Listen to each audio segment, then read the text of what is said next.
Welcome to the Slow Living Collective podcast. I'm Amy, wife, mother of two and homemaker. Come along with me as I share my love for simple living, growing in my allotment garden, diving into what it means to be an urban homesteader and embracing life as a mother and homemaker. Hey everyone, and welcome back to another episode of the Slow Living Collective podcast. I am so grateful to have you here today. So today we have an episode that I'm really excited about, and we're going to be diving into the pleasure of growing, harvesting and eating homegrown produce, however you are able to grow it. We're going to be diving into the joys and rewards of growing your own food and experiencing this journey from plot to plate. We are also going to be exploring the unique pleasures of harvesting homegrown produce and discuss some of the benefits it brings to our health, our well-being, and also our connection with nature. So from the satisfaction of nurturing our plants all the way through to the delicious flavours of freshly picked fruit and veg, and in general, we're just going to celebrate the incredible experience of homegrown food. So if you're new around here, then let me introduce myself. I am Amy and I am an allotment gardener, and I'm in my second year of having my own plot. But I'm not just an allotment gardener. I am a former balcony gardener. I am what I would consider an urban homesteader, and I'm also a passionate advocate for embracing a really simple and slow life through cultivating and savouring our homegrown produce. It's a huge part of what I do. I have a huge love for tending to my plot, which I do with my husband and my two young children. They are aged 4 and 2, and I enjoy nurturing my plants and just reaping all of the rewards. And all of this has really just become a really guiding principle in my journey towards a more intentional and sustainable lifestyle.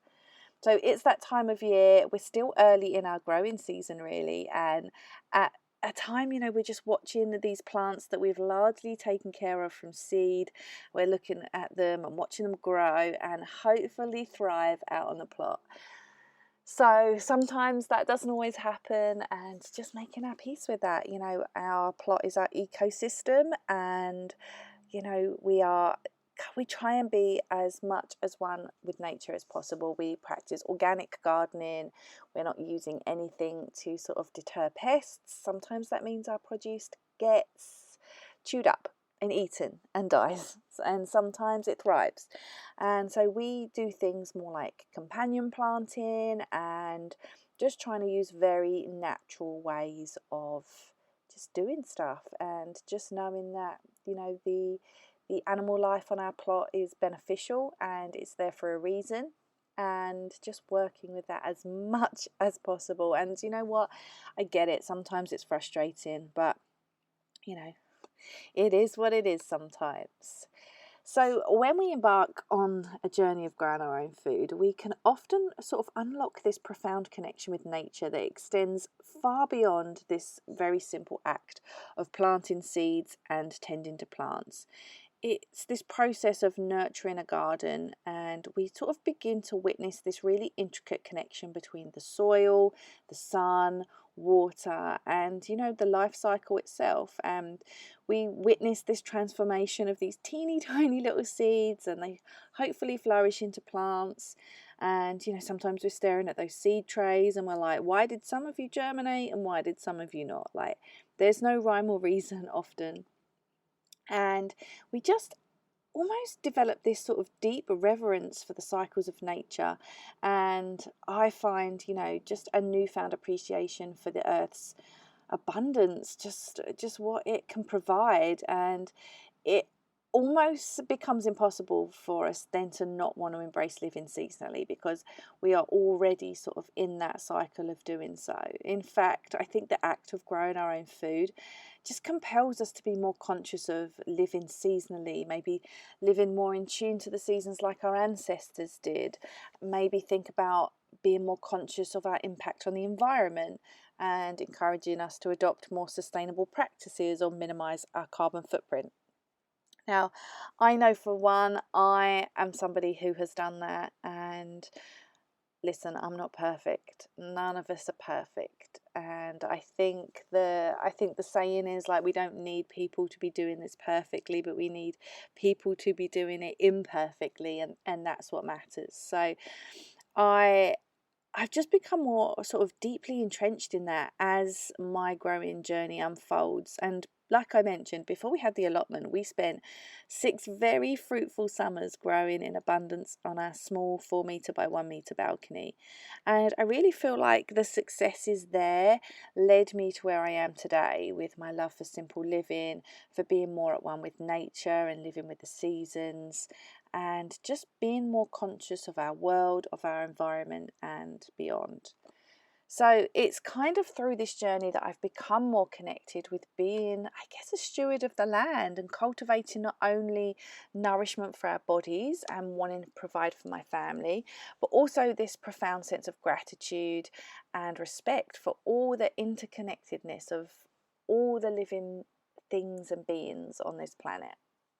I've always found, gardening just brings me so much joy. And it's so funny because it's something that has definitely crept up on me the older I got. And, we always used to joke that, when I was younger, I used to do like 1 day of gardening a year. And now here I am with my own allotment, trying to, I guess, feed and nourish my family as much as possible from the stuff that we grow. And it's just hilarious to me.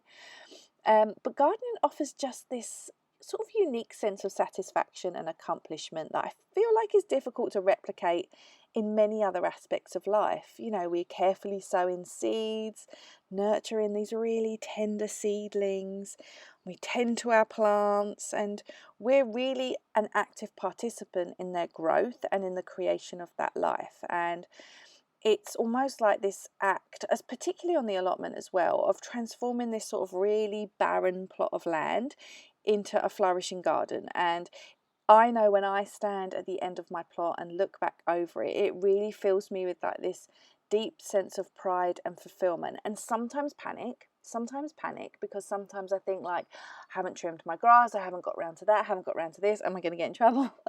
And so sometimes it's a little more than that, but often it is that sense of pride when I look over, I created this. And a lot of the stuff we've done, like when we made raised beds and things like that, it's from scrap wood.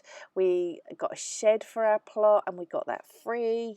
I feel like it's this, I don't know, this sort of wonderful accumulation of just working with what we have. And honestly, witnessing the fruits of our labour, whether it's actually the fruits and vegetables, or whether it's just, this really sort of lush looking allotment or a really abundant harvest, it really does bring this sort of profound sense of joy and accomplishment, and a real profound satisfaction in knowing that we sort of like nurtured and fostered this little plot and the life that is on it.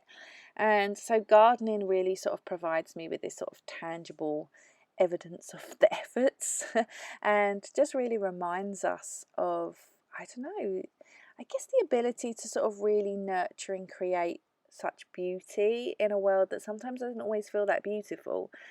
And I find that this sense of accomplishment, it's what keeps me coming back. Like, I always find it, I say always because I've had the plot for 2 years, but I have had the balcony for 6 years, and I'm not really growing on the balcony this year, just a handful of stuff, some strawberries and some trailing tomatoes. But I decided this year that it's a lot to have between the two, and although I'm obviously home most of the time and able to tend to a garden on the balcony, it's not always as easy. I live very close to my allotment, but sometimes in the middle of those heat waves, the last thing I want to be doing is getting up and going down to the allotment and taking everybody with me to do some watering. But sometimes the difficult part is in the doing, and the getting up, and it's once you're there, everything's fine. But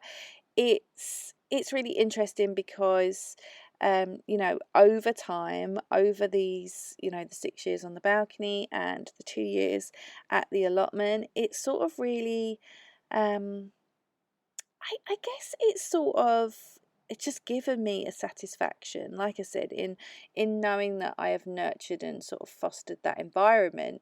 Um, but it's like I said, that sense of accomplishment keeps me coming back, and yeah, I just enjoy the fulfillment it brings me, and it stems far beyond feeding my family. Feeding my family is a huge part of doing what I do. You know, I'm very keen on living a very simple life. I'm keen on stepping away from the mainstream where possible. And, I don't love our food industry. I don't love the things they put in our food. I don't necessarily always trust the things they put in our food.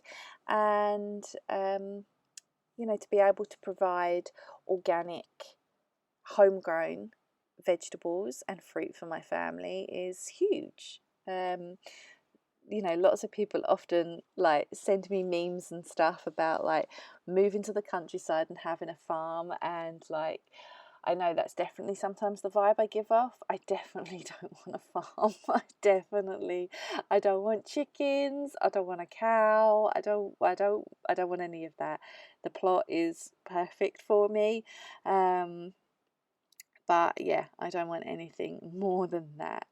But I just love to sort of, like dive into, why it's more than just the fulfillment from gardening and the fulfillment from, um, having this plot and seeing it flourish. It's far beyond that. There's so many therapeutic benefits of firstly nurturing plants and immersing ourselves in nature, because it gives us this sort of healing and restoration. There is nothing like it. And I know when I was going through a really rocky period of health anxiety last year, when I went to the plot, it all fell away largely. Like my brain doesn't switch off entirely, but I felt so much better when I was there. And there was like a remarkable difference in me from like the me that left this house to the me that came back. My husband said like, you are a different person. And that's because I've had my hands in the dirt.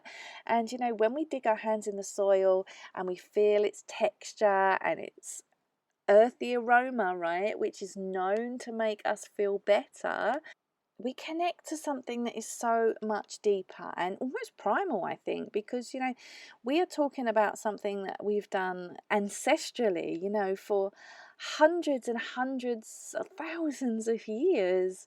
And, we live in a very modern world now, and our experience of living ancestrally, as it would be, is, not the same as how our ancestors experienced it. A lot of us are trying to simplify and, run back to our roots more and just be more like our ancestors lived, but in a modern world. And they, it's a remark that I will often make quite flippantly, but they're not the same thing. My ancestors had to grow vegetables because otherwise they'd starve. I have the luxury of growing vegetables, and if I have a failed crop, we don't die. We go to the supermarket, or we order a veg box from Riverford. They are not the same thing. But that being said, the act of nurturing these plants, it provides us with this really deep sense of purpose and responsibility, which helps to ground us in the present moment.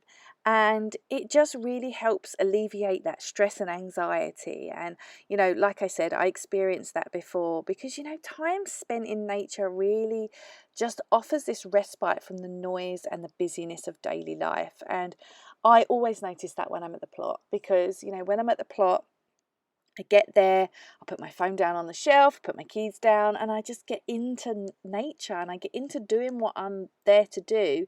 And, I might pick up my phone when I sit down to make myself a herbal tea, or when I'm having some water or a snack. But, largely I am just embraced in what I'm doing, and it just takes away, like I said, all of that noise and busyness. And we just are able to find more solace, I think, in sort of like just what nature has to offer, whether that be sort of like the leaves rustling, or I can often hear, like, if it's windy, different things banging around the allotment, whether it's like panes of polycarbonate bending, or the rustling of polytunnels, or the birds in the trees. You just or hearing just the breeze in general. And honestly, just being in that natural world just offers us such a sanctuary, and I think it allows us to recalibrate and just find more balance. So gardening just almost becomes a form of meditation, and I certainly think it enables us to be more mindful because we are able to engage in all our senses. We are really attuned to the rhythms of nature, of growth, of renewal, and yeah, just immersing ourselves in nature. The benefits are just absolutely immeasurable. And I think, I do my best thinking when I'm at the allotment, and it just gives a deep sense of connection to the natural world around us. Now, I often hear from people that, maybe don't have a lot of space, or like on the list for an allotment. It can take ages to get an allotment. I know I was very lucky. I got an allotment in just under 12 months. From registering my interest to one being offered, and there was actually two available. But yeah, so I know it can be really difficult if you don't have a lot of space. But do you know what? Whether you have like a garden or even a small balcony, starting a little garden is possible. I have done it. I only had a balcony for 6 years, and regardless of the space limitations you have, it is possible. So I wanted to give some tips and advice to help you if you're just embarking on a gardening journey, even if you've only got limited space, or maybe if you've got limited space and you're already gardening, maybe these will help you. So if you're on a balcony, or maybe just a garden, container gardening is great. Container gardening is obviously essential on a balcony, but you can utilize pots, hanging baskets, vertical planters, all of those things to help maximize space. On the balcony, I used to plant in those things that hook over, the pots that hook over balcony edges. They were great. I also had pots on the ground, literally utilizing as much hanging space as possible. I have a balcony that actually, quite luckily, you can actually hang sort of very vertically because of the way it's designed. It's got little holes in it, and the pots fit in it perfectly. So that's more by luck than anything. But I was really able to use that vertical space and, maximize the pots I was able to use. It was a little bit more difficult once I had children. Children's hands, as you know, are in everything. So I tried to keep those things sort of higher. But actually, this year with my strawberries, I've actually been able to do sort of more of a vertical plant again, because, they're of the age where they're a bit more understanding that they don't touch them. So that is a great idea. If you have a balcony, you can get like you can also get those planters that just like freestanding. I know they're quite expensive, but that's definitely a possibility. If you're handy, you could always make one. But yeah, so that's a great way of just utilizing as much space as you can. Just be really smart with what you're doing, and just have a look around and see how you can figure that out. Now, I live in a small home. I've lived in a small home for many years, and partly by choice, I would like to move now, but that's nothing to do with the size of our house. I still want to move and live in a small place. And utilizing upward space is my biggest tip for living in a small space, and that is the same for a garden as well, whether that's on a balcony or a small garden, a patio garden, whatever that looks like for you. Definitely use vertical space. That upward space is a game changer. Also, another good tip is opting for like plants that are sort of more compact, that are well suited for small spaces. Now, this might be dwarf vegetables or herbs, but you know what? I have tried almost everything growing on the balcony, and there's very little that you cannot do. Root veg like carrots and parsnips, a little bit difficult. Not impossible, but a little bit difficult. I had thriving beetroot when I was growing on the balcony. Now, I can't grow as much as I could grow in the ground at the allotment, but you know, I was still able to grow a decent amount of beetroot, and to me that was incredible. It's actually where I fell in love with growing beetroot. I love growing beetroot, and yeah, so that's where I fell in love with it, on my balcony. And now I grow it at the plot, because I grow in sort of, you know, a bigger amounts. But yeah, I definitely give anything a try. Give anything a try, because you can honestly, you know, if it doesn't work, you know, it's a packet of seeds. And I don't say that in like, you know, a flippant way, but give it a try, because it might work. You know, if it's affordable, give it a try. Also, using those little small zip up greenhouses. Now, I know people have lots to say about them, but honestly, on balconies, they are great. And the one thing I really, really do love actually is, obviously they are known for being a bit flyaway, but you can totally weight them down and tie them down on balconies. It's actually so much better to have them, I would say, on a balcony than it is maybe in a garden. So you can also use vertical space by installing trellises. I actually installed a trellis all around the top of my balcony, partly for privacy, but also because then I could climb some of my plants. Like, I was growing cucumbers at the time, so yeah, that was a really good addition.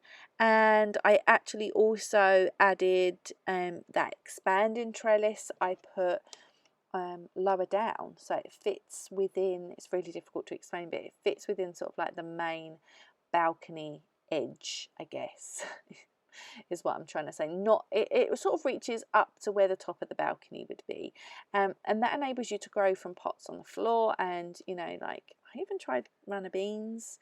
The good thing, if you're growing on a balcony and you are not on the ground floor, you're not going to get snails and you're not going to get slugs. So that's amazing.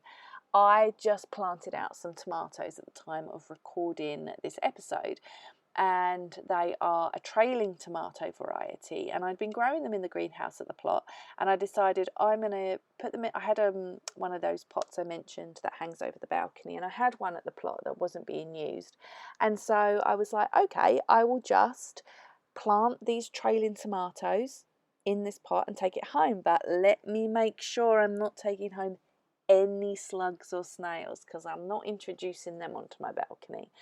And that's a vast difference that I have found between allotment gardening and balcony gardening, is that on my balcony there are not a lot of pests, and that's not the same at the allotment. So you do have that benefit. I am on the second floor, balcony wise.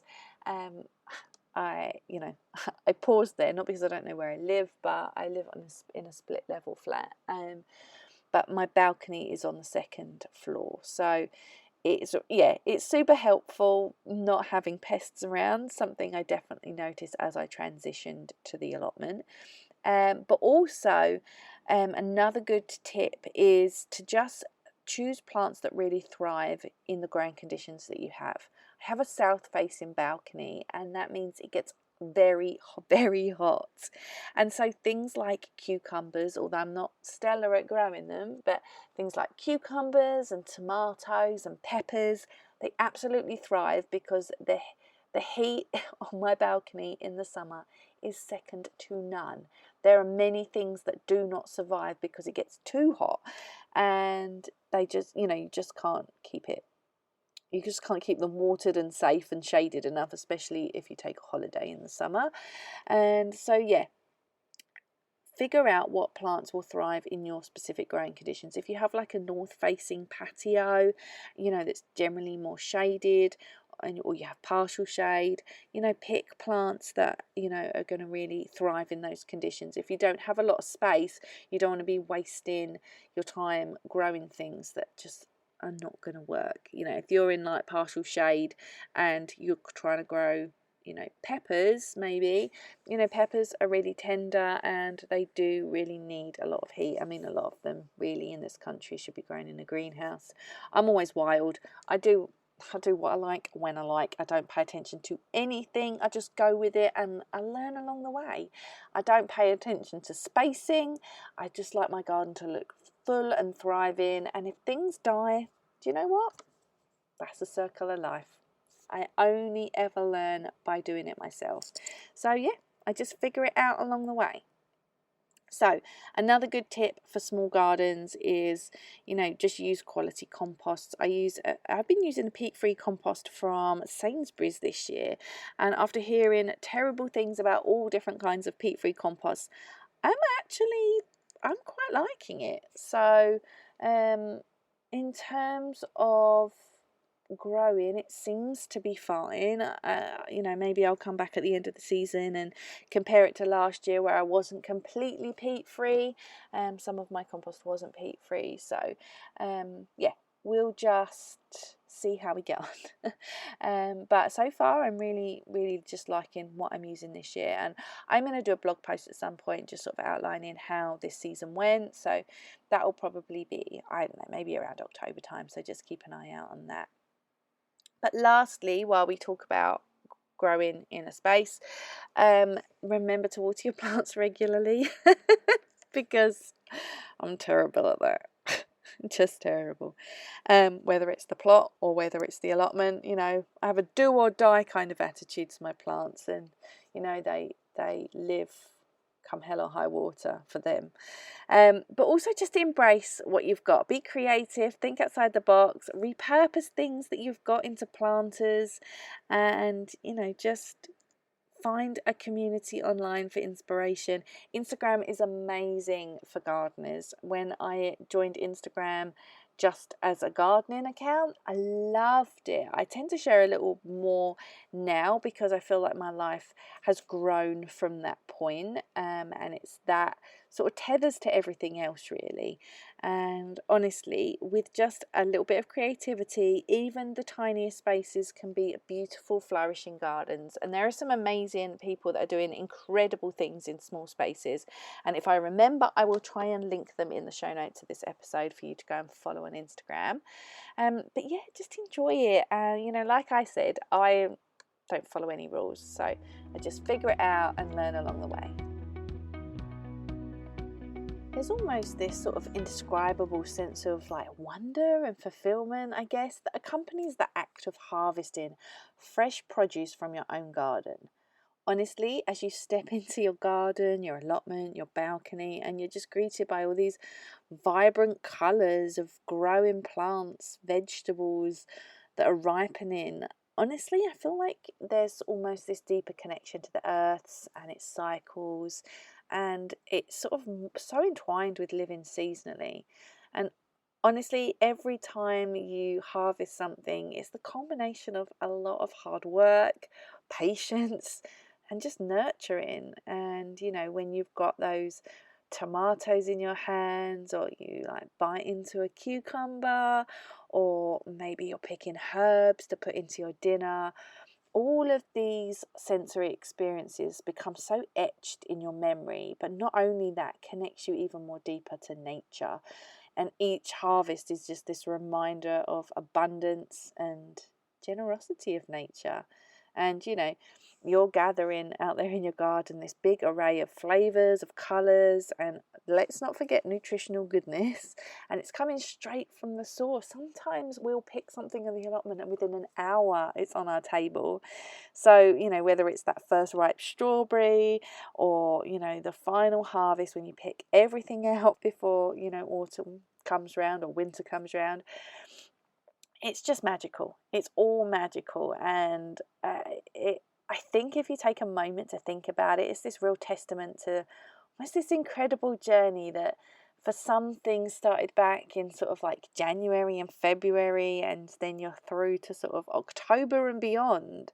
And it's just this incredible journey from seeds to table, and really a real celebration of the connection that we have with the natural world.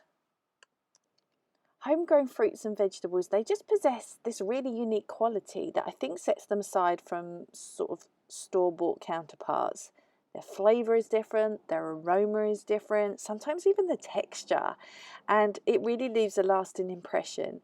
I find the same with organic produce as well. That I don't, there's no way currently for me to provide 100% of what we grow for food for my family. So, I do use other means So you can go back and check an episode I did about using like your local resources, because there are great ways if not many of us can or have the facilities to be able to provide for our families 100% of the time for 100% of the year. It's just not always possible. So I do make sure that I use local resources.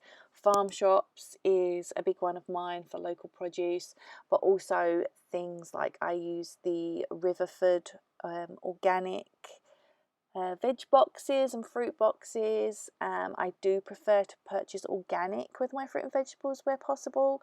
And I know that is a financial privilege. I will say that food is something we are very keen on allocating a larger portion of our budget to. It is an area in which we are passionate about, we want to do well in, and so therefore when we are budgeting for things, food is top after all of the essentials. And I would say we have probably a larger than average food budget in comparison to maybe others who are of the same family composition, 2 adults and 2 children. But I just find that it's something that we want to do for our family, and buying organic is, really important to us. But, the aroma of these freshly picked things, going back to what I was saying, it's just, yeah, it becomes part of the experience, and there is nothing quite like a homegrown piece of produce. And I think when we harvest homegrown produce as well, it's not just about, the abundance of our crop, of our fruits, of our veggies, but it's, this journey that it takes to get there as well. And I think every gardener has their own sort of like treasure trove of anecdotes and highlights, joys, even surprises. Like just recently I planted out my lettuces and I went back 2 days later and they were completely gone. Now, my allotment neighbour's like, oh, it was definitely slugs. And I'm like, mate, I have seen produce eaten by slugs. These just don't exist anymore. Not themselves, not their root structure. It is all gone. Those bad boys have been dug up. I am certain of it. Now, whether it was human or animal, I do not know. But there is no way on earth that was a slug or a snail. I'm not buying it. In fact, I can still see the little like darker areas where I put them in. When you put them in with the compost that they've been growing with, I can still see that. But there's nothing there. And it will forever be a mystery, I'm sure. But like I said, everybody has their surprises and their stories about, their harvest season. But it just adds to that gardening experience. And, there are so many things, like I remember going to the allotment and being like, my pumpkin is growing. And I had this tiny little pumpkin and being so excited, like, oh my goodness, this is going to grow into a massive pumpkin. We're going to have pumpkin everything when autumn rolls round. Yeah, that pumpkin never grew any bigger. It did turn orange, but it never grew any bigger. So there is a treasure trove of all of these little things. And, I think gardening becomes, not just a hobby or a source of nourishment or anything like that, but it becomes, about the memories that we share as well. So there are so many different culinary possibilities when you use homegrown produce in cooking and meal preparation. And honestly, it really opens up a whole new world of flavours, creativity, and ultimately satisfaction from something you've grown. So you're going to be harvesting fresh vegetables, fresh herbs, maybe ripened fruits, and you're honestly just going to have all of these different nutrients, produce, flavours, and honestly there are so many things that you can do with it. And I think you'll probably find, just like I did, that you end up just being really creative with the produce that you have, creating new recipes. And yeah, it's I found it a complete game changer to what I was producing in the kitchen. I find, it's so nice in the summer months when you can make these really simple salads from salad you have grown, whether it be beautiful tomatoes or lettuce. We love the salad bowl lettuce that you can just like pull a few leaves out, take them home from the plot, and just enjoy a fresh salad on a hot summer's evening. It is incredible. But not only that, towards the end of the season when you're harvesting, just finding out ways to eat your produce. And this is the same all year round. Finding ways to eat your produce or store your produce, it almost makes you have this really deep connection to the earth, and also the seasonality of ingredients. We're so used to having ingredients and produce that we have access to all year round in supermarkets, and that's just not the natural order of things, right? If you're going to eat seasonally and eat locally, then you are, going with the ebb and flow of the seasons and eating, or at least storing your produce for those times when it's not around. So for example, last year, we had abundance of strawberries, and we also went strawberry picking as an activity I did with the children. And so, yeah, it was just, we had this abundance of strawberries. So, we saved them up, and I used the last of last summer's strawberries in February. And I remember that because I made a strawberry jam for, we had like a little tea party for my daughter's fourth birthday, and she loves my homemade strawberry jam, and so she requested it. Thankfully I still had some strawberries left, and yeah, so that was when we last used it. So we've had a little produce gap in terms of strawberries since then, but it's just finding ways to either use your ingredients at the time in the season or finding a way to store it.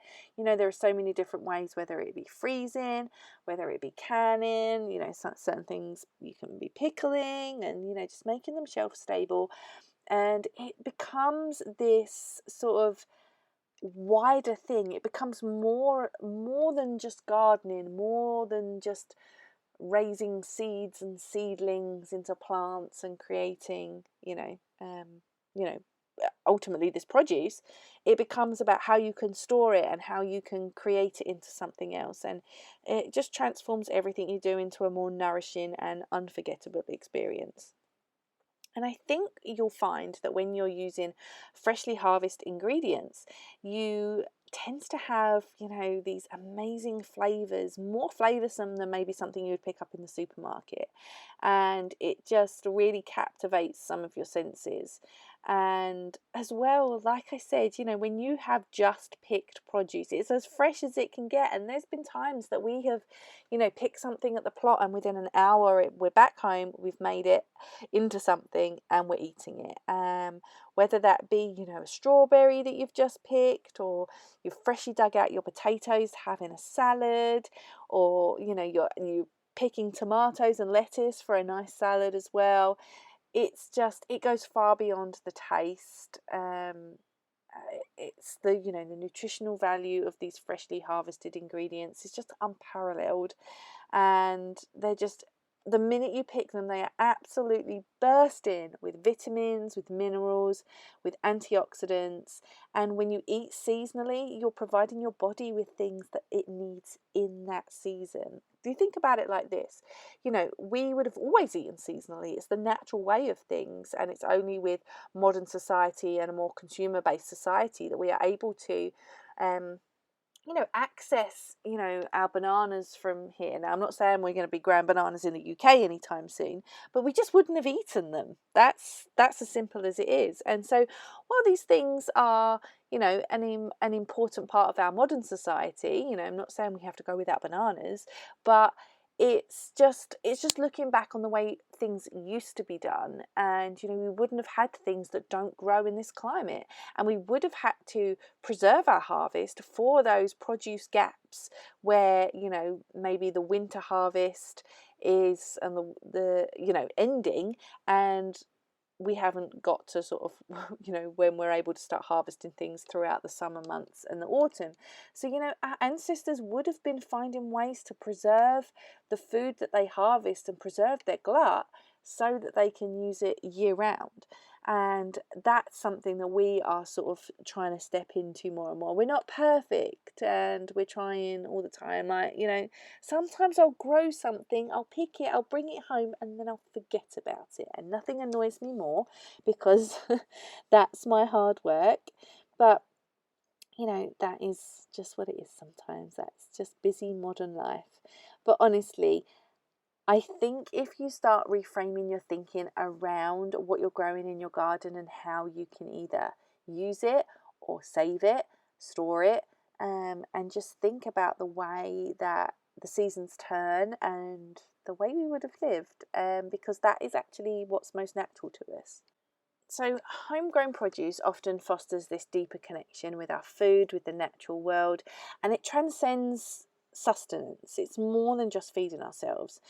As we cultivate our gardens, our allotments, our balconies, we are witnessing the growth and transformation of plants, obviously, but we also develop a profound appreciation for everything that's interconnected in this life.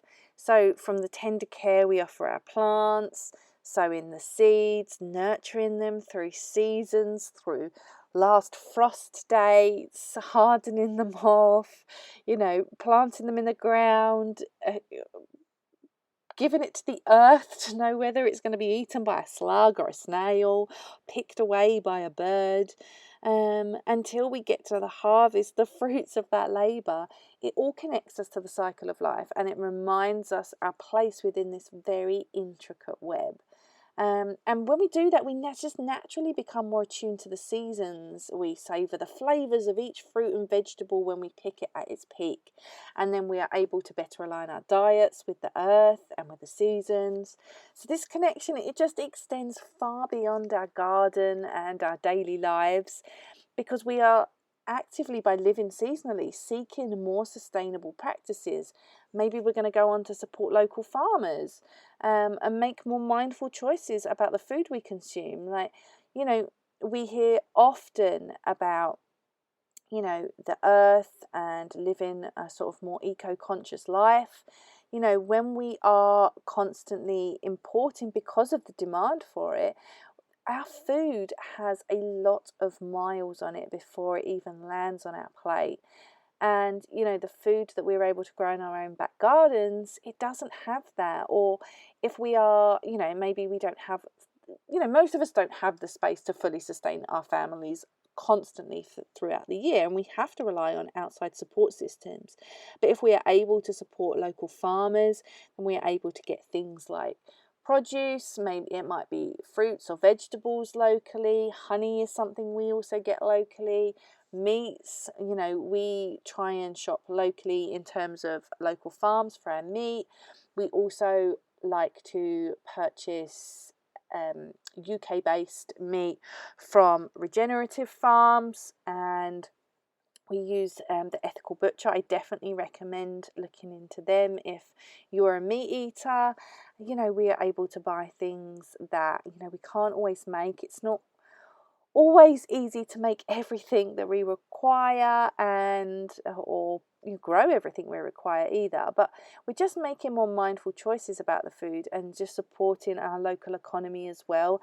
Then food doesn't have the mileage on it that some other foods do. We like to buy our milk locally as well, and eggs from a local farm. So all of these things are, within our area. And, with every bite of something either homegrown or locally grown, we're tasting the fruits of our own labour, or the labour of, somebody else locally. We're supporting local business. And I just find that we just have more respect and connection to the natural world that we live in. And, as well, like I've said, forge this sort of deeper connection with, firstly, our nourishment, but also our environment and just nature. And like I said, by exploring the environmental benefits of reducing our food miles and supporting local ecosystems, it allows our food choices to have more power, and by having that, they have a more positive impact on the planet. we can grow our own food, or if we can source it from local producers, then we obviously are reducing the distance that that food is traveling from farm to plate, and then that reduces food miles, which translates to lower carbon emissions associated with transportation, and it helps climate change and reduces our ecological footprint. Now, I know it's not always possible. I'm not saying that you need to like ditch your weekly shop at the supermarket, but if you are able, maybe there are parts of your shop that you could actually look at maybe purchasing more locally. Maybe you could purchase your honey from a local honey business, or you could purchase your meat from a local farm. Maybe you could purchase milk from a local farm. There are so many different things that you can try, and it's just about what's going to work specifically for you. So one final thing, I guess, before I want to close out this episode is, like I've mentioned, our allotment is a family endeavour. It's predominantly mine, let's be honest, but my husband spends a fair amount of time there. I spend a lot of time there when he's working, so it's not that he doesn't want to be there, it's just that he has to work. But involving our children is huge, and just all of us being out there, whether it's all of us, all four of us, whether it's just me and the kids, whether it's just me, sometimes it's just him when I swan off somewhere and I need him to go and water, whoever it is, all of us being involved in the gardening of our allotment and harvesting. It's just a wonderful way for us to cultivate this love of nature, foster a sense of responsibility, and also create memories together. Like, we won't forget the time when the kids dug a big hole with my husband, and then the next time we went back, some bees that bury themselves in the ground were there, and that was fun. There's so much that we make memories when we're there, and also we home educate our children. It's a wonderful educational resource, and the children have been growing their own seeds and have got their own little space in the allotment, and just enjoy tending to their plants. And they're getting older, not much, right? They're 4 and 2, so it's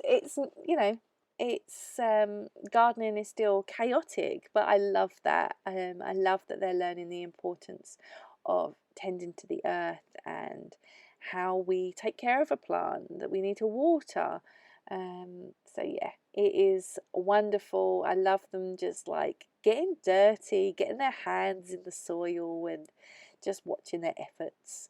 And I think it's a great teacher of patience, as you have to wait for your seeds to grow. I know I'm the most impatient person in the world, so I'm often staring over the top of a seed pot going like, when are you going to grow?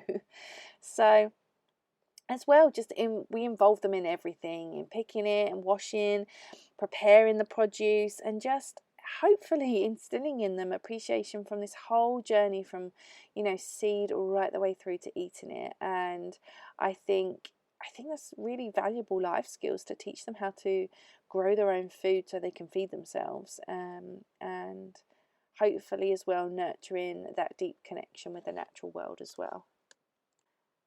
So I hope you've enjoyed today's episode, and I hope that discussing what it's like to grow from plot to play and everything that encompasses just has really sort of encapsulated the beauty, joy and fulfillment that comes with cultivating, growing and ultimately enjoying our own food that we've grown. Because we're witnessing the transformation from these tiny seeds to flourishing plants, and it's just a journey that connects us so deeply to the cycles of nature, and ultimately also just nourishes our body and our soul. Because the act of harvesting this fresh produce from our gardens that we have grown brings such a sense of wonder, gratitude and connection to the earth.